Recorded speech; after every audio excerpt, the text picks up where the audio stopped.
पाणी घेतलेलं आहे, मुलीचे हात तुमच्या हातामध्ये दिलेले आहे. फक्त 10 मिनिटांचा अवकाश आणि परिवर्तन.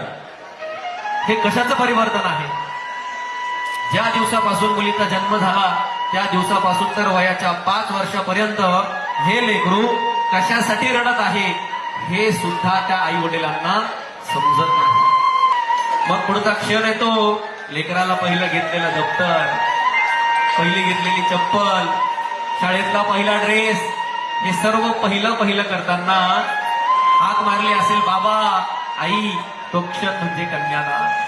म्हणून तिच्या बालपणापासून तर अगदी बालवाडीपासून, पहिलीपासून मुख्य तिचं शिक्षण असो आणि हे शिक्षण करत असताना मुलीवरती लक्ष ठेवून तिला आपल्या कुळाचे संस्कार, शिदोरी हे देण्याचं काम आई वडील करतात. आणि प्रत्येक मिनिटाला जर एका मुलीच्या वडिलांच्या मनात कुठला विचार असेल तर तो विचार म्हणजे 100 रुपये असतील तर मी 50 रुपये आजच बाजूला ठेवतो. का? कारण मला माझ्या मुलीचं